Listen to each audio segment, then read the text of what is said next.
Let's drill down into repetition because it's a very interesting subject. Let's first of all look at repetition of word.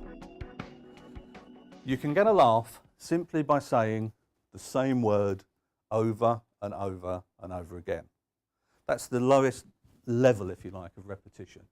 Monty Python almost invented it with a sketch called Spam. Spam, spam, spam. Anyone seen that? Any nods? Yeah, you've seen the spam, spam, spam. What was the Alan Partridge moment that we all remember, where he said the same word over and over again? Dan. Dan. What's the Stewie repetition word that everyone watches millions of times on the web? Mom, mom, mummy, mummy, mummy. Ali G, talking about what's the biggest word in the universe? Is it a million, million, million, million, million, million, million?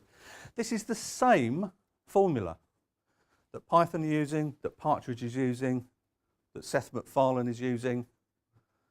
It's formula. Don't be afraid of formula. People will laugh if you use these formulas. And repetition is the one that almost can't go wrong in your writing. If you step it up from the repetition of word, give me an example of a repetition of sentence that makes us laugh. What happens when we repeat a sentence over and over again? We get a catchphrase. That wasn't invented recently. Bruce Forsyth invented it in the Stone Age with nice to see you nice. It's a catchphrase. It's repetition of a phrase.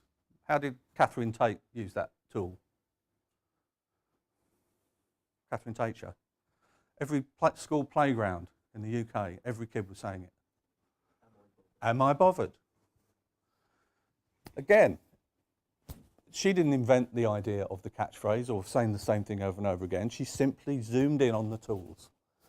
And that's what we've all got to do in our writing, is identify what these tools are. And we do that by watching comedy, taking it apart and putting it back together again.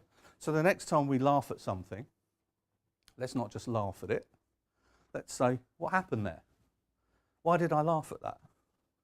And sometimes that'll be because the writer has used a tool like repetition. Repetition of word. It's the next level up. Repetition of a whole item. And we're back to Andy in the wheelchair in Little Britain. By repeating that same sketch over and over again, we're getting the audience on board. You can take it up to the next level. It's repetition of a whole programme. In the 70s, 80s, Morecambe and Wise's Christmas show was more or less the same every year. It was the same template running order. So every member of the audience knew what was coming. It made them feel safe. It was Christmas night. That's what they wanted. They wanted familiarity. And Eric Morecambe was once quoted as saying, if we don't do a good Christmas show, it spoils Christmas. That's how much pressure that man put on himself as a writer. No wonder he died of a heart attack. He worked himself to death because he felt he was carrying the weight of the whole country on Christmas night with that repeating format show that would make everyone feel safe and happy. And yet, it's about hiding the wires, just like we hide the wires on a puppet show. The audience don't realise that Alan Partridge saying Dan, Dan, Dan is the same formula as Monty Python saying spam, spam, spam, because that's not what they're looking for. They're not comedy writers. They're not comedy producers. They're simply listening to the material. It's pushing the right emotional button and they're doing what we want them to do. So the punters don't know these formulas, and that's why it's safe to use them.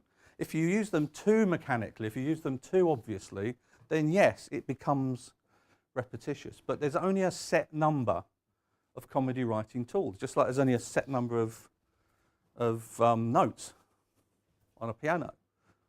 And yet there are billions of possibilities of tunes, and it works like that. It's about mixing up these these tools. Obviously, we won't just talk about one.